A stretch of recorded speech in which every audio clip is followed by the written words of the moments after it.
Indian school of mysticism YouTube ചാനലിലേക്ക് ഏവർക്കും സ്വാഗതം. DNA അസ്ട്രോളജി 27 നക്ഷത്രങ്ങളിൽ ഭരണി, മകം, കേട്ട, ഉത്രട്ടാതി ഈ 4 നക്ഷത്രങ്ങൾ ഏതെങ്കിലും ഒരു വ്യക്തിയുടെ ജന്മ നക്ഷത്രമായിട്ടോ അല്ലെങ്കിൽ ലഗ്നം നിൽക്കുന്ന നക്ഷത്രമായിട്ടോ അതുമല്ലെങ്കിൽ ലഗ്ന അധിപൻ പോയി നിൽക്കുന്ന നക്ഷത്രമായിട്ടോ വരികയാണെങ്കിൽ അത് ഒരു വ്യക്തിയുടെ തന്നെ ഗ്രഹനിലയിൽ ഇത്തരത്തിലുള്ള നക്ഷത്ര കണക്ടിവിറ്റി കണ്ടാലും ശരി, ഇനി അതല്ല ഒരു ഫാമിലിയിൽ ഒരു കുടുംബത്തിലെ ഇത്തരത്തിലുള്ള കോമ്പിനേഷൻ, ഈ നക്ഷത്രങ്ങളുടെ ഈ 4 നക്ഷത്രങ്ങളുടെ കോമ്പിനേഷൻ, അത് നേരത്തെ പറഞ്ഞതുപോലെ ജന്മനക്ഷത്രമായിട്ടോ ലഗ്നാധിപൻ പോയി നിൽക്കുന്ന നക്ഷത്രമായിട്ടോ ലഗ്നം നിൽക്കുന്ന നക്ഷത്രമായിട്ടോ നമ്മൾ DNA അസ്ട്രോളജിയിൽ വിധി, മതി, ഗതി എന്ന് പറയുന്ന 3 പോയിന്റുകളെയാണ് ഞാൻ ഇവിടെ പരാമർശിച്ചത്. അതായത് ലഗ്നം വരുന്ന ആ നക്ഷത്രം, ലഗ്നം വരുന്ന ഡിഗ്രി വന്ന് നിൽക്കുന്ന നക്ഷത്രം, ആ പോയിന്റിന് വിധി എന്നും, ജന്മനക്ഷത്രം അതായത് നാം എപ്പോഴും ഏറ്റവും കൂടുതൽ നാം അറിയുന്നത്, നമുക്കെല്ലാം സാധാരണ വ്യക്തികൾക്ക് അറിയാവുന്ന ജന്മനക്ഷത്രമാണ്. ആ ജന്മനക്ഷത്രം എന്ന് പറയുന്നത് ചന്ദ്രൻ നിൽക്കുന്ന നക്ഷത്രമാണ്, അതിനെ മതി എന്നും. കൂടാതെ ലഗ്നാധിപൻ, ലഗ്നം വരുന്ന രാശിയുടെ അധിപൻ, ആ ഗ്രഹം, നവഗ്രഹങ്ങളിൽ 7 ഗ്രഹങ്ങൾക്കാണ് ആ കണക്ടിവിറ്റി വരുന്നത്, രാഹു കേതുക്കൾ ഒഴികെയുള്ള. അപ്പോൾ ആ ഗ്രഹങ്ങളിൽ ഏതു ഗ്രഹമാണെന്ന് ലഗ്നാധിപനായിട്ട് വരുന്നത്, അത് പോയി നിൽക്കുന്ന നക്ഷത്രം ഈ 4 നക്ഷത്രങ്ങൾ ഏതെങ്കിലുമായിട്ട് വരിക. ഇങ്ങനെ ഒരു വ്യക്തിയുടെ ജാതകത്തിലോ അല്ലെങ്കിൽ ഒരു കുടുംബത്തിലുള്ള മറ്റുള്ളവരുടെ ഗ്രഹനിലകളിലോ ഇത്തരത്തിലുള്ള നക്ഷത്രങ്ങളുടെ ആവർത്തനം ഉണ്ടായാൽ സ്വാഭാവികമായിട്ടും നമ്മുടെ ഈ ചാനൽ പതിവായി കണ്ടുവരുന്നവർക്കറിയാം, അത് ചന്ദ്ര DNA ദോഷത്തെ സൂചിപ്പിക്കുന്നു, ചന്ദ്രൻ്റെ DNA നെഗറ്റീവ് റേഡിയേഷൻ്റെ ആധിക്യത്തെ സൂചിപ്പിക്കുന്നു. അതിനെക്കുറിച്ച് ഒട്ടേറെ വീഡിയോകൾ നാം ഇതിനോടകം തന്നെ ചെയ്തിട്ടുണ്ട്, അത് കണ്ടിട്ടുണ്ടാകും നിങ്ങളെന്ന് പ്രതീക്ഷിക്കുന്നു. പുതുതായിട്ട് ഈ ചാനൽ കാണുന്നവരാണെങ്കിൽ അത്തരത്തിലുള്ള വീഡിയോകൾ കൂടി കാണുവാനും ഈ നക്ഷത്രങ്ങൾക്ക് പിന്നിലുള്ള ജനിതക രഹസ്യത്തെ മനസ്സിലാക്കുവാനും പരിശ്രമിക്കുമല്ലോ. അതോട് അനുബന്ധിച്ച ചില വീഡിയോകൾ അല്ലെങ്കിൽ അതിൻ്റെ ലിങ്കുകൾ ഞാൻ ഇതിൻ്റെ ഡിസ്ക്രിപ്ഷൻ ബോക്സിൽ നൽകാം, തീർച്ചയായിട്ടും കാണുക. ഒപ്പം തന്നെ ഇന്ന് ഈ വീഡിയോയിൽ പരാമർശിക്കുന്ന ഒരു വിഷയത്തിലേക്ക്, പ്രത്യേകിച്ച് ചന്ദ്രൻ്റെ DNA ആണെന്ന് പറയുമ്പോൾ, ചന്ദ്രൻ എന്ന് പറയുന്ന പ്ലാനറ്റിൻ്റെ, അതിൻ്റെ ആ ഗ്രഹത്തിൻ്റെ ചില സ്വഭാവങ്ങളെക്കുറിച്ചും രോഹിണി നക്ഷത്രത്തെക്കുറിച്ചും ഒക്കെ നാം ഇതിനു മുമ്പ് ഒരു വീഡിയോ നൽകിയിട്ടുണ്ടായിരുന്നു. അതും കാണാത്തവരാണെങ്കിൽ തീർച്ചയായിട്ടും അതുകൂടി കണ്ടതിന് ശേഷം ഈ വീഡിയോയിലേക്ക് മടങ്ങി വന്നാൽ, അല്ലെങ്കിൽ ഈ വീഡിയോ കണ്ടതിന് ശേഷം അതുകൂടി കാണുകയാണെങ്കിൽ നിങ്ങൾക്ക് കുറച്ചുകൂടി വ്യക്തമായ അറിവ് ലഭിക്കും എന്നുള്ളത് കൊണ്ട് അതിൻ്റെ ആ വീഡിയോയുടെ ലിങ്കും ഞാൻ ഇതിനോടൊപ്പം ഡിസ്ക്രിപ്ഷൻ ബോക്സിൽ നൽകിയിട്ടുണ്ട്. അത് തീർച്ചയായിട്ടും ആ വീഡിയോകളൊക്കെ തന്നെ കാണുന്നത് ഈ നക്ഷത്രത്തിൽ നേരത്തെ പറഞ്ഞുള്ള DNA കണക്ടിവിറ്റികൾ, വിധി, മതി, ഗതി എന്നിവയായിട്ട് വരുന്നവർക്ക് വളരെയധികം പ്രയോജനം ചെയ്യും നിങ്ങളുടെ ഇനിയുള്ള ജീവിതത്തിൽ എന്നുള്ളതാണ്. ഇനി നമുക്ക് ഇന്നത്തെ വീഡിയോയിലേക്ക് വരാം. ഇവിടെ ഈ ചന്ദ്രൻ്റെ DNAയിൽ വരുന്ന 4 നക്ഷത്രങ്ങൾ നിങ്ങളുടെ ഗ്രഹനിലയിലോ നിങ്ങളുടെ കുടുംബത്തിലെ ആരെങ്കിലും ഉണ്ടെങ്കിൽ, വ്യക്തികൾ കൂടുതലായിട്ട് കാണുന്നുണ്ടെങ്കിൽ, വളരെ ശ്രദ്ധയോടെ നാം ഒരു വിഷയം കൈകാര്യം ചെയ്യേണ്ടിയിരിക്കുന്നു. പ്രത്യേകിച്ച് കുടുംബ ജീവിതത്തിൽ, ഫാമിലി ലൈഫുമായിട്ട് ബന്ധപ്പെട്ടുകൊണ്ടുള്ള ഒരു വിഷയത്തിൽ ചില കൈവിട്ട കളികളിലേക്ക് നീങ്ങുകയാണെങ്കിൽ, ഈ നക്ഷത്രവുമായിട്ട് ബന്ധപ്പെട്ട നേരത്തെ പറഞ്ഞുള്ള DNA കണക്ടിവിറ്റി വരുന്ന വ്യക്തികളോ അവരുടെ കുടുംബങ്ങളിലുള്ളവരോ ഒരു മുന്നും പിന്നും നോക്കാതെയുള്ള ചില പ്രവൃത്തികളിലേക്ക് അല്ലെങ്കിൽ കൈവിട്ട കളി കളിക്കുകയാണെങ്കിൽ ഉണ്ടായേക്കാവുന്ന ഒരു അപകടത്തിൻ്റെ, അതിൻ്റെ ചില സൂചനകൾ തീർച്ചയായിട്ടും അത്തരത്തിൽ നീങ്ങുകയാണെങ്കിൽ ഇത്തരത്തിലൊരു അപകടം കൂടി അതിൻ്റെ പിന്നിലുണ്ട് എന്ന് ഉറപ്പിച്ചു പറയുവാൻ സാധിക്കും. എന്താണത്? ചന്ദ്രൻ മനസ്സിൻ്റെ കാരകനാണ് എന്നുള്ളത് നമുക്കറിയാം. അതുപോലെ തന്നെയാണ് സമുദ്രത്തിൻ്റെ കാരകത്വം ചന്ദ്രനാണ്. സമുദ്രം കടന്നുള്ള യാത്രകൾ ഒക്കെ ചന്ദ്രൻ്റെ കണക്ടിവിറ്റിയിൽ വരുന്നു. ഇവിടെ അതൊന്നുമല്ല വിഷയം, അത് വിഷയമാണെങ്കിലും അതൊന്നുമല്ല. അതിനേക്കാൾ ഉപരിയായിട്ട് ചന്ദ്രൻ്റെ എനർജി അല്ലെങ്കിൽ ചന്ദ്രൻ്റെ കഥകളുമായിട്ട് ബന്ധപ്പെട്ടുണ്ടോ, അതിൻ്റെ പുരാണ കഥകളൊക്കെ നമുക്കെല്ലാവർക്കും അറിയാവുന്നതാണ് ചന്ദ്രനുമായിട്ട് ബന്ധപ്പെട്ടുകൊണ്ടുള്ള 27 നക്ഷത്രങ്ങളുമായിട്ട് ബന്ധപ്പെട്ടുകൊണ്ടുള്ള ആ കഥകളിൽ ചന്ദ്രന് സംഭവിക്കുന്ന അല്ലെങ്കിൽ ചന്ദ്രൻ്റെ സ്വഭാവത്തിലുള്ള ഒരു സവിശേഷതയെക്കുറിച്ച് വളരെ വ്യക്തമായിട്ട് പുരാണങ്ങളിൽ പരാമർശമുണ്ട്. അതാണ് ഞാൻ നേരത്തെ പറഞ്ഞത്. ചന്ദ്രനും ആ രോഹിണി നക്ഷത്രവുമായിട്ടുള്ള ബന്ധത്തെക്കുറിച്ചുള്ള കഥ നമ്മുടെ ഈ യൂട്യൂബ് ചാനലിൽ നൽകിയിട്ടുള്ളത് നിങ്ങൾ കാണണം. തീർച്ചയായിട്ടും കണ്ടാൽ മാത്രമേ ഇതിൻ്റെ ഒരു പൂർണ്ണമായിട്ടുള്ള ഒരു വ്യക്തത നിങ്ങൾക്ക് വരികയുള്ളൂ. അപ്പോൾ അത് മനസ്സിലേക്ക് കൊണ്ടുവരിക. കണ്ടവരാണെങ്കിൽ, നിങ്ങൾ കണ്ട് മനസ്സിലാക്കിയവരാണെങ്കിൽ അതിലേക്ക് നിങ്ങളുടെ ചിന്തകളെ കൊണ്ടുപോവുക. ചന്ദ്രൻ എന്താണ് അവിടെ സംഭവിക്കുന്നത്? 27 നക്ഷത്രങ്ങളിൽ ഒരു നക്ഷത്രത്തിനോട് അമിതമായിട്ടുള്ള ആസക്തി വെച്ച് പുലർത്തുകയും അതിനോടൊപ്പം ചേർന്ന് നിൽക്കുകയും ചെയ്യുന്നത് കൊണ്ട് മറ്റു നക്ഷത്രങ്ങളിൽ ഉണ്ടാകുന്ന അസൂയയും മറ്റു കാര്യങ്ങളും, ഒപ്പം തന്നെ അവിടെ ആ ഒരു അകൽച്ചയും കാര്യങ്ങളും ഉണ്ടാകുന്നത് പിന്നീട് അത് ചന്ദ്രൻ്റെ വലിയൊരു നഷ്ടത്തിലേക്ക് ചന്ദ്രനെ നയിക്കുന്നതുമായിട്ടുള്ള കഥ അതവിടെ നിൽക്കട്ടെ. ഇവിടെ ഈ നക്ഷത്രം നേരത്തെ പറഞ്ഞതുപോലെ വിധി, മതി, ഗതി എന്നിവയായിട്ട് വരികയോ അതിനോടൊപ്പം തന്നെ വളരെ പ്രധാനപ്പെട്ട ഒരു പോയിന്റ് കൂടി കണക്കാക്കേണ്ടതുണ്ട്. 7ാം ഭാവം. 7ാം ഭാവം എന്ന് പറയുന്നത് ജീവിത പങ്കാളിയാണ്, വിവാഹ ജീവിതത്തെക്കുറിച്ച് കുറിക്കുന്ന ഭാവമാണ്. അതുകൊണ്ട് തന്നെ 7ാം ഭാവമുന എന്ന് പറയുമ്പോൾ ഭാവം വരുന്ന കൃത്യമായിട്ടുള്ള മിഡിൽ പോയിന്റ് എന്ന് പറയും. അത് ഈ നക്ഷത്രങ്ങളിൽ ഏതെങ്കിലും ഒന്നായിട്ട് വരികയാണെങ്കിലോ അല്ലെങ്കിൽ 7ാം ഭാവാധിപൻ ഏതൊരു ഗ്രഹനിലയായാലും ശരി, ആ ഗ്രഹനിലയിലെ 7ാം ഭാവ അധിപൻ ഈ പറയുന്ന 4 നക്ഷത്രങ്ങളിൽ ഏതെങ്കിലും ഒന്നിൽ പോയി നിൽക്കുകയോ ചെയ്യുകയാണെങ്കിൽ കൂടുതൽ ശ്രദ്ധിക്കേണ്ടുന്ന ഒരു പോയിന്റാണ് ഇന്നത്തെ ഈ വീഡിയോയിലൂടെ നാം പരാമർശിക്കുന്നത്. അതിലുള്ളൊരു കോമ്പിനേഷൻ വന്നു എന്ന് ഉണ്ടെങ്കിൽ തീർച്ചയായിട്ടും നിങ്ങൾ ശ്രദ്ധിക്കുക. നിങ്ങൾ ഏതെങ്കിലും തരത്തിൽ നിങ്ങൾക്ക് വിദേശ യാത്ര ചെയ്യേണ്ടി വരികയാണെങ്കിൽ, അല്ലെങ്കിൽ നാട് വിട്ട് മറ്റൊരു ദേശത്തേക്ക് പോയി താമസിക്കേണ്ടി വരികയാണെങ്കിൽ, അത് ജോലി സംബന്ധമായിട്ടുള്ള വിഷയങ്ങൾക്കായിക്കൊള്ളട്ടെ, പഠന സംബന്ധമായിട്ടുള്ള വിഷയങ്ങൾക്കായിക്കൊള്ളട്ടെ, അല്ലെങ്കിൽ ബിസിനസ്, ഏത് വിഷയവുമായിക്കൊള്ളട്ടെ, അങ്ങനെ ഒരു യാത്രയിലേക്ക് നിങ്ങൾ കടക്കുകയാണെങ്കിൽ, നിങ്ങൾ വിവാഹിതനല്ല എങ്കിൽ, വിവാഹിതയോ ആണോ പുരുഷനോ സ്ത്രീയോ എന്നുള്ള വ്യത്യാസം ഇവിടെയില്ല, നിങ്ങൾ വിവാഹിത അല്ല അല്ലെങ്കിൽ വിവാഹിതനല്ല എങ്കിൽ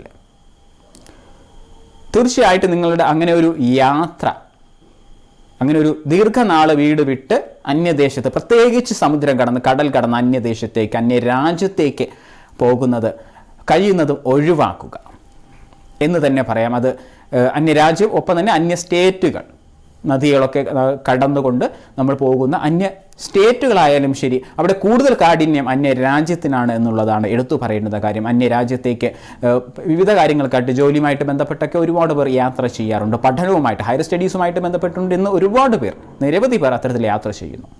അവിടേക്ക് വന്ന് പെട്ടേക്കാവുന്ന ഒരു അപകടത്തെ മുന്നേ നമുക്ക് കണ്ടുകൊണ്ട് ഒരു മുൻകരുതൽ സ്വീകരിക്കുവാനായിട്ട് ഈ വീഡിയോയിലെ ഈ അറിവ് നിങ്ങളെ സഹായിക്കും. അത്തരത്തിൽ എന്തെങ്കിലും തരത്തിൽ നിങ്ങൾ അങ്ങനെ ഒരു ജോലി സംബന്ധമായിട്ടോ മറ്റ് സംബന്ധമായിട്ടോ അന്യദേശത്തേക്ക് പോകേണ്ടി വന്ന് ദീർഘനാളായിട്ട് അവിടെ താമസിക്കേണ്ടി വരികയാണെങ്കിൽ അത് നിങ്ങളുടെ ഫ്യൂച്ചർ ലൈഫിനെ തീർച്ചയായിട്ടും നെഗറ്റീവായിട്ട് ബാധിക്കുന്നതാണ്. ഞാൻ നേരത്തെ പറഞ്ഞു, വിവാഹിതനല്ലെങ്കിൽ നിങ്ങളുടെ വിവാഹവുമായിട്ട് ബന്ധപ്പെട്ടുള്ള പ്രശ്നങ്ങൾ ഉണ്ടാകുവാനും വിവാഹം നീണ്ടു പോകുവാനും ഒരു പക്ഷേ വിവാഹം നടക്കാതിരിക്കുവാനും അത് ഏറ്റവും പ്രധാനപ്പെട്ട ഒരു കാരണമായി തീരാം. എന്ന് മാത്രമല്ല, അതിലൊളിഞ്ഞിരിക്കുന്ന മറ്റൊരു ദോഷവശം കൂടിയുണ്ട്. അതായത് അത്തരത്തിൽ അന്യദേശത്തേക്ക് പോയിട്ട് വിവാഹം മുടങ്ങുന്നത് ഒരു പക്ഷേ ഇല്ലീഗലായിട്ടുള്ള ചില ആക്ടിവിറ്റീസ് അല്ലെങ്കിൽ ഇല്ലീഗലായിട്ടുള്ള ബന്ധങ്ങളിലേക്ക് പോകുന്നത് കൊണ്ട്, അല്ലെങ്കിൽ അങ്ങനെ പോകുവാനുള്ളൊരു സാധ്യതയും കൂടുതലായിട്ടുണ്ട്. എല്ലാവർക്കും അങ്ങനെ സംഭവിക്കുമെന്നുള്ള അർത്ഥമില്ല, പക്ഷേ അതിനുള്ള സാധ്യത തീർച്ചയായിട്ടും ഇങ്ങനെ ഒരു കോമ്പിനേഷൻ നിങ്ങളിൽ ഉണ്ടെങ്കിൽ കൂടുതലാണെന്ന്, പ്രത്യേകിച്ച് 7ാം ഭാവമായിട്ട് ചന്ദ്രൻ്റെ DNA കൂടി ബന്ധപ്പെട്ട് വരികയാണെങ്കിൽ വളരെ ശക്തമായിട്ട് ഇതിന് സാധ്യതയുണ്ട്. അത്തരത്തിലുള്ള ഒരു ബന്ധം വരുവാനും നിങ്ങൾ അവിടെ കുടുങ്ങിപ്പോകുവാനും, നിങ്ങളുടെ കുടുംബവും നാടും ഒക്കെ വിട്ട് നിങ്ങൾ അന്യദേശത്ത് കുടുങ്ങിപ്പോകാനുള്ള സാധ്യത വളരെയധികം വർദ്ധിച്ച് ഇരിക്കും എന്നുള്ളതാണ് ഇതിൻ്റെ സവിശേഷത. അതാണ് ഈ ഒരു പോയിൻ്റ്, ഈ വീഡിയോയുടെ പോയിൻറ്റും പ്രധാനപ്പെട്ട പാഠവും അതുതന്നെയാണ്. ഇനി അതല്ല, നിങ്ങൾ വിവാഹത്തിന് ശേഷമാണ് ഇത്തരത്തിലുള്ളൊരു യാത്ര ചെയ്യുന്നതെന്ന് കരുതുക. വിവാഹമൊക്കെ കഴിഞ്ഞ ഉടൻ തന്നെ ഒരു ജോലി ലഭിക്കുന്നു, അതും ആയിട്ട് ബന്ധപ്പെട്ടുകൊണ്ട് നിങ്ങൾ പോകുന്നു എന്ന് കരുതുക. അവിടെയും ഈ പ്രോബ്ലം നിങ്ങളെ പിന്തുടരുന്നു, നിങ്ങളുടെ കുടുംബ ജീവിതത്തെ അത് ദോഷകരമായിട്ട് ബാധിക്കും. അവിടെ നിങ്ങൾ ഒറ്റപ്പെടുകയും നിങ്ങൾ അന്യദേശത്ത് പോയി ജീവിക്കേണ്ടി വരും. അത് നിങ്ങളുടെ കുടുംബവുമായിട്ടുള്ള അല്ലെങ്കിൽ ഫാമിലി ജീവിത പങ്കാളിയുമായിട്ടുള്ള അകൽച്ചയ്ക്ക് വളരെയധികം ആക്കം കൂട്ടുകയും ആ ബന്ധത്തിൽ പ്രശ്നങ്ങൾ ഉണ്ടാവുകയും ആ ബന്ധം നീണ്ടു നിൽക്കാതെ വരികയും അവിടെയും ഇത്തരത്തിലുള്ള ആ കുടുംബം നിങ്ങൾക്ക് കുടുംബ ജീവിതം എന്ന് പറയുന്നത് നിങ്ങൾക്ക് നഷ്ടപ്പെട്ടു പോകാനുള്ള സാധ്യത വളരെയുണ്ട്. ഒരുപക്ഷെ നിങ്ങൾ ദീർഘനാൾ അവിടെ വിദേശത്ത് ജോലിക്കായിട്ട് അവിടെ താമസിക്കേണ്ടി വരികയും നിങ്ങൾക്ക് ഒരു പരസ്പര അകൽച്ച ഉണ്ടായിരിക്കും, ഒരുമിച്ച് ജീവിക്കാനുള്ള സാഹചര്യങ്ങളില്ലാതെ പോകുന്ന അവസ്ഥ ഉണ്ടാകും. അല്ലെങ്കിൽ നേരത്തെ പറഞ്ഞ പോലുള്ള ഈ പക്ഷങ്ങളിലും നിങ്ങൾ വിദേശത്ത് പോയ വ്യക്തിയോ അല്ലെങ്കിൽ നാട്ടിൽ നിൽക്കുന്ന ഒരു വ്യക്തിയോ രണ്ടുപേരിലാക്കെങ്കിലും ഇത്തരത്തിലുള്ള മറ്റ് ബന്ധങ്ങളിലേക്ക് പോകാനുള്ള സാധ്യതയും വളരെ കൂടുതലാണ് എന്നുള്ളതാണ്. എന്ത് തന്നെ ആയാലും കുടുംബ ജീവിതത്തിൽ ഒരു നഷ്ടബോധത്തിന് അല്ലെങ്കിൽ ദുഃഖങ്ങൾക്ക് ഇത് കാരണമാകുന്നുണ്ട്, വഴിമരുന്നായി മാറുന്നുണ്ട് എന്നുള്ളത് എടുത്തു പറയേണ്ടുന്ന കാര്യം. നിരവധി ഗ്രഹനിലകളിൽ ഇത്തരത്തിൽ ഒരു കോമ്പിനേഷൻ വരുന്ന ഗ്രഹനിലകളിൽ ഈ ഒരു പ്രോബ്ലം വളരെ ശക്തമായിട്ട് കാണുന്നു എന്നതുകൊണ്ടാണ് ഇത്തരത്തിലൊരു സന്ദേശത്തെ പങ്കുവയ്ക്കുന്നത്. ജ്യോതിശാസ്ത്രം എന്ന് പറയുന്നത് നമുക്കുള്ളൊരു മുന്നറിയിപ്പ് നൽകുന്ന അല്ലെങ്കിൽ നമുക്ക് ദീർഘവീക്ഷണത്തെ നൽകുന്ന ഒരു ശാസ്ത്ര ശാഖയാണ് ജ്യോതിശാസ്ത്രം. അതാണ് അതിൻ്റെ ഏറ്റവും വലിയ പ്രാധാന്യവും. ഇത്തരത്തിലുള്ള അറിവുകൾ നമുക്ക് അറിഞ്ഞു കഴിഞ്ഞാൽ നമ്മളതിലെ ഒരു മുന്നൊരുക്കം, അത്തരത്തിലുള്ള തെറ്റായ ഒരു അവസ്ഥയിലേക്ക് ചെന്ന് പെടാതിരിക്കുവാനായിട്ടുള്ള ഒരു മുൻകരുതലിൽ നമ്മുടെ തീരുമാനങ്ങളായിക്കൊള്ളട്ടെ, നമ്മുടെ പ്രവൃത്തികളായിക്കൊള്ളട്ടെ, അതിനനുസരിച്ച് കൊണ്ട് ബാലൻസ് ചെയ്താൽ ഇത്തരത്തിലുള്ള ദോഷ അനുഭവങ്ങളെ നല്ലൊരു ശതമാനം, നല്ലൊരു പരിധി വരെ നമുക്ക് മറികടക്കുവാൻ സാധിക്കും എന്നുള്ളതാണ് ഇതിൻ്റെ പ്രത്യേകത. അല്ലാതെ ഇത്തരത്തിൽ വരികയും വിദേശത്ത് പോകുകയും അത്തരത്തിൽ നെഗറ്റീവായിട്ടുള്ള ബന്ധങ്ങളിൽ ഏർപ്പെടുകയും ചെയ്തുകൊണ്ട് എല്ലാം നഷ്ടപ്പെട്ട് കുടുംബവുമായിട്ടുള്ള കണക്ടിവിറ്റിയും ഒക്കെ നഷ്ടപ്പെട്ട് അവസാനം വിദേശത്ത് കിട്ടിയ കണക്ഷനും നഷ്ടപ്പെട്ട് എല്ലാം നഷ്ടപ്പെട്ട് ജീവിതത്തിലെല്ലാം നഷ്ടപ്പെട്ട് ഒരു ആത്മഹത്യയുടെ വക്കിലേക്ക് ചെന്ന് വീഴുന്ന ഒരു അവസ്ഥയിലേക്ക് എത്തിയിട്ട് നമ്മൾ ഇതിന് പരിഹാരം തേടി ജ്യോതിശാസ്ത്രത്തെ സമീപിച്ചത് കൊണ്ട് യാതൊരു അർത്ഥവുമില്ല എന്നുള്ളത് കൂടി എടുത്തു പറയുന്നു. അവിടെ പിന്നെ ഒരു ദൈവവും നിങ്ങളെ രക്ഷിക്കുവാൻ വരില്ല, ഒരു പൂജയും അതിന് പരിഹാരവുമാകില്ല, എത്ര വഴിപാടുകൾ ചെയ്താലും അതിന് പരിഹാരമാകില്ല എന്നുള്ളതാണ് നമ്മൾ തിരിച്ചറിയേണ്ടുന്ന യഥാർത്ഥ തിരിച്ചറിവ് എന്ന് പറയുന്നത്. അതല്ലാതെ ജ്യോതിശാസ്ത്രത്തെ കുറ്റം പറഞ്ഞതുകൊണ്ട് കാര്യമില്ല. നിങ്ങൾ തെറ്റായ മാർഗത്തിൽ സഞ്ചരിച്ച് അരുതാത്ത കാര്യങ്ങളൊക്കെ ചെയ്തു വെച്ചിട്ട് ജ്യോതിശാസ്ത്രം രക്ഷിക്കണമെന്ന് പറയുന്നത്, അല്ലെങ്കിൽ ജ്യോതിശാസ്ത്രം രക്ഷിച്ചില്ലെങ്കിൽ പിന്നെ ജ്യോതിശാസ്ത്രജ്ഞർ കൊള്ളില്ല, ജ്യോതിശാസ്ത്രം തെറ്റാണ്, ശാസ്ത്രം കൊണ്ട് ഒരു ഉപയോഗവുമില്ല, ദൈവങ്ങൾ വെറുതെയാണ്, അമ്പലത്തിലെ വഴിപാടുകൾ വെറുതെയാണ് എന്ന് പ്രാകുന്നത് കൊണ്ടോ കുറ്റപ്പെടുത്തുന്നത് കൊണ്ടോ യാതൊരു പ്രയോജനവുമില്ല. അതുകൊണ്ട് ജ്യോതിശാസ്ത്രത്തിനോ ദൈവങ്ങൾക്കോ ഈശ്വരനോ പൂജയ്ക്കോ വഴിപാടുകൾക്കോ ഒന്നും ഒരു കുഴപ്പമില്ല, നിങ്ങൾക്ക് തന്നെയാണ് അതിൻ്റെ ദോഷം. അതായത് നമ്മൾ ശാസ്ത്രത്തെ അറിവിനെ ശരിയായ രീതിയിൽ അറിഞ്ഞ് ശരിയായ രീതിയിൽ പ്രയോജനപ്പെടുത്താതെ പോകുന്നത് കൊണ്ടാണ് ഇത്തരത്തിലുള്ള പ്രാക്കുകൾ നമ്മൾ പ്രാകേണ്ടി വരുന്നത് എന്നുള്ളത്. എന്ത് തന്നെയായാലും ശരി, വളരെ വിലപ്പെട്ട ഒരു അറിവാണ്, വളരെ നിസ്സാരമെന്ന് തോന്നാം. ഇത്തരത്തിൽ നക്ഷത്രം വന്നാൽ ഇങ്ങനെ സംഭവിക്കുമോ? തീർച്ചയായിട്ടും ജനിതക ഘടന എന്ന് പറയുന്നത് നമ്മൾ പ്രത്യേകിച്ച് DNA അസ്ട്രോളജിയിൽ നക്ഷത്രങ്ങളുടെയും നവഗ്രഹങ്ങളുടെയും ജനിതക ഘടനയെ ബേസ് ചെയ്തുകൊണ്ടാണ് വിശകലനം നടത്തുന്നത്. അതുകൊണ്ട് തന്നെ ഇവിടെ ചന്ദ്രൻ്റെ ആ കർമ്മത്തിന്, ചന്ദ്രൻ ചെയ്ത കർമ്മത്തിന്, ചന്ദ്രൻ എന്ന് പറയുന്ന ഗ്രഹത്തിലൂടെ നമ്മൾ ആ പുരാണങ്ങളിൽ പറയുന്ന ആ കർമ്മത്തിൻ്റെ എഫക്റ്റ് എവിടെയുണ്ട്? ഈ 4 നക്ഷത്രങ്ങളിൽ അമിതമായിട്ട് ഉണ്ട് അതിൻ്റെ നെഗറ്റീവ് റേഡിയേഷൻ. അതിനുള്ള സാധ്യത വളരെ കൂടിയിരിക്കുന്നു എന്നുള്ളതാണ് ചന്ദ്രൻ്റെ DNA കണക്ടിവിറ്റിയിൽ വരുന്ന ഭരണി, മകം, കേട്ട, ഉത്രട്ടാദി നക്ഷത്രങ്ങൾക്കുള്ള പ്രാധാന്യം. ഈ വിഷയത്തിൽ മറ്റ് നക്ഷത്രങ്ങളെ അപേക്ഷിച്ച് ഈ വിഷയത്തിൽ ഈ നക്ഷത്രങ്ങൾക്കുള്ള പ്രാധാന്യം എന്ന് പറയുന്നത് ആ ചന്ദ്രൻ്റെ പൗരാണികമായിട്ടുള്ള കഥയുമായിട്ട് അല്ലെങ്കിൽ ചന്ദ്രൻ്റെ ജനിതക ഘടനയുമായിട്ട് ബന്ധപ്പെട്ടുകൊണ്ട്. നമുക്കറിയാം കർമ്മങ്ങളാണ് ജനിതക ഘടനയെ തീരുമാനിക്കുന്നത്. നമുക്കൊരു രോഗം വരുന്നുണ്ടെങ്കിൽ തന്നെ, അല്ലെങ്കിൽ നമ്മുടെ സ്വഭാവ സവിശേഷതകൾ, അച്ഛനമ്മമാരിൽ നിന്ന് പകർന്നു കിട്ടുന്ന സ്വഭാവ സവിശേഷതകൾ, രൂപഭാവങ്ങൾ ഒക്കെ തന്നെ പരമ്പര കൈമാറി വരുന്നതാണ് എല്ലാവരിൽ നിന്നും. അതുപോലെ തന്നെയാണ് ചന്ദ്രൻ എന്ന പ്ലാനറ്റിൽ നിന്നും കൈമാറി വന്നിട്ടുള്ള ഈ പറയുന്ന പ്രത്യേക ക്യാരക്ടറിലുള്ള ആ നെഗറ്റീവായിട്ടുള്ള കർമ്മങ്ങളുടെ ഫലം ഈ നക്ഷത്രങ്ങളിൽ അമിതമായിട്ടുണ്ട്. അതുകൊണ്ട് തന്നെ വളരെ ശ്രദ്ധയോടെ ഈ വിഷയത്തെ കൈകാര്യം ചെയ്യുകയാണെങ്കിൽ നാളെ ദുഃഖിക്കേണ്ടി വരില്ല. ഒരൊറ്റ പോയിന്റ് മനസ്സിൽ വയ്ക്കുക.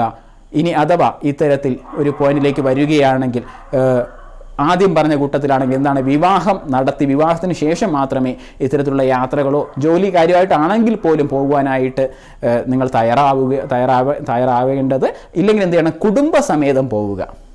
അത്തരത്തിലൊരു യാത്രയോ ജോലിയോ അന്യദേശത്ത് വരികയാണെങ്കിൽ കഴിയുന്നതും കുടുംബസമേതം പോയി അവിടെ പോയി ജോലി സ്ഥലത്ത് വിദേശത്ത് പോയി സെറ്റിലാവാനായിട്ടോ അല്ലെങ്കിൽ വിദേശത്ത് താൽക്കാലികമായിട്ട് താമസിക്കാനായി ശരി, വർഷങ്ങളോളം താൽക്കാലികമായിട്ട് താമസിക്കാനായി ശരി, കുടുംബസമേതം പോയി താമസിക്കുന്നതാണ് നല്ലത്. കുടുംബത്തെ ഒപ്പം കൂട്ടുക, കുടുംബത്തോടൊപ്പം ജീവിക്കുക. കുടുംബം വിട്ടുള്ള ഒരു കളി വേണ്ട എന്ന് അർത്ഥം. അതാണ് ഈ വീഡിയോയുടെ ഏറ്റവും പ്രസക്തമായിട്ടുള്ള പോയിന്റ്.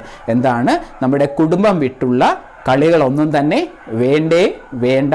ഏത്? ചന്ദ്രൻ്റെ DNA വരുന്ന ഈ വരുന്ന 4 നക്ഷത്രങ്ങൾ വിധി, മതി, ഗതി എന്നിവയ്ക്ക് പുറമെ 7ാം ഭാവമോ 7ാം ഭാവമുനയോ അല്ലെങ്കിൽ 7ാം ഭാവാധിപൻ പോയി നിൽക്കുന്ന നക്ഷത്രമായിട്ടോ വരികയാണെങ്കിൽ പ്രത്യേകം ശ്രദ്ധിക്കുക. അത്തരത്തിലുള്ള ഒരു കളിയും വേണ്ട.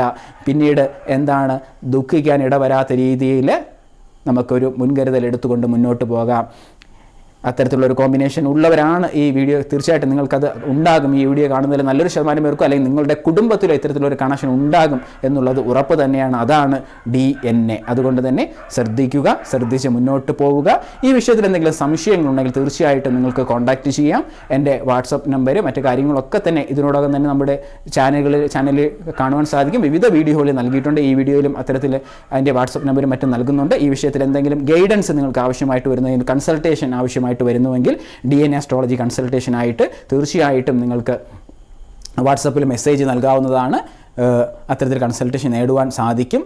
ഞാൻ മാത്രമല്ല നമ്മുടെ DNA അസ്ട്രോളജി പഠിച്ച് അത് പൂർത്തീകരിച്ച് കൗൺസിലിംഗ് ചെയ്തു വരുന്ന വിവിധ കൗൺസിലേഴ്സ് നമ്മുടെ കേരളത്തിൻ്റെ വിവിധ ജില്ലകളിലുണ്ട്. നിങ്ങൾക്ക് നേരിട്ട് അവരുമായിട്ട് കൺസൾട്ടേഷൻ ചെയ്യാനുള്ള സംവിധാനമുണ്ട്. അങ്ങനെ എന്തെങ്കിലും താല്പര്യമുണ്ടെങ്കിൽ അതിൻ്റെ വിവരങ്ങൾ അറിയണമെങ്കിലും എനിക്ക് മെസ്സേജ് നൽകി കഴിഞ്ഞാൽ അതാത് ജില്ലയിലുള്ള കൗൺസിലേഴ്സിൻ്റെ നമ്പരും മറ്റുമൊക്കെ തന്നെ ഞാൻ നിങ്ങൾക്ക് ഫോർവേഡ് ചെയ്താൽ നിങ്ങൾക്ക് നേരിട്ട് പോയി ഇത്തരത്തിലുള്ള അറിവുകൾ നേടുവാനും കൃത്യമായിട്ടുള്ള ഗൈഡൻസ് സ്വീകരിച്ചുകൊണ്ട് മുന്നോട്ട് പോകുവാനും അത് സഹായിക്കും. ഇനി അതല്ല ഞാനുമായിട്ട് നിങ്ങൾ കൺസൾട്ട് ചെയ്യണമെങ്കിലും തീർച്ചയായിട്ടും നിങ്ങൾക്ക് അത് അങ്ങനെ അതിനുള്ള അവസരമുണ്ടാകും. അതിന് വാട്സപ്പിൽ അതിൻ്റെ ഉള്ള ഡീറ്റെയിൽസ് സെൻഡ് ചെയ്യുക. നിങ്ങൾക്ക് താല്പര്യമുണ്ടെങ്കിൽ അതിൻ്റെ വിശദമായിട്ടുള്ള വിവരങ്ങൾ അതിനോടൊപ്പം തന്നെ നൽകുന്നതാണ്. തീർച്ചയായിട്ടും അങ്ങനെ ഗൈഡൻസ് സ്വീകരിച്ചുകൊണ്ട് ശരിയായ സമയത്ത് ഗൈഡൻസ് സ്വീകരിക്കുക എന്നുള്ളതിന് വളരെയധികം പ്രാധാന്യമുണ്ട് ജ്യോതിശാസ്ത്രത്തിൽ. നമ്മളൊരു സംഭവം നടന്ന് കഴിഞ്ഞ് അതിൻ്റെ ദുഃഖങ്ങളും ദുരിതങ്ങളും അനുഭവിച്ചിട്ട് പിന്നീട് പരിഹാരം തേടി നടക്കുന്നത് കൊണ്ട് എന്ത് അർത്ഥമാണുള്ളത്? അതുകൊണ്ട് തന്നെ ഏതെങ്കിലും ഒരു വിഷയത്തിലേക്ക് നാം കടക്കുന്നതിന് മുമ്പ് നമുക്ക് ഇത്തരത്തിലുള്ള ഒരു ഗൈഡൻസ് സ്വീകരിക്കുന്നത് എന്തുകൊണ്ട് നല്ലതാണ്.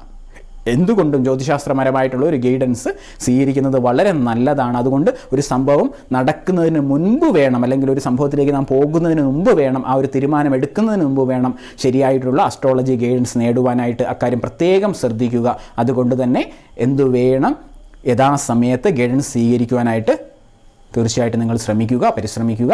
നല്ലത് വരട്ടെ.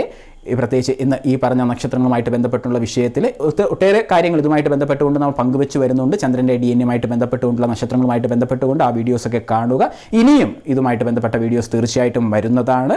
നിങ്ങൾക്ക് വേണ്ടുന്ന അറിവുകളുമായിട്ട് നമുക്ക് വീണ്ടും കാണാം. അതുവരെ തൽക്കാലം വിട ചൊല്ലുന്നു നിങ്ങളുടെ സ്വന്തം അരുണാചല കറുപ്പസ്വാമി.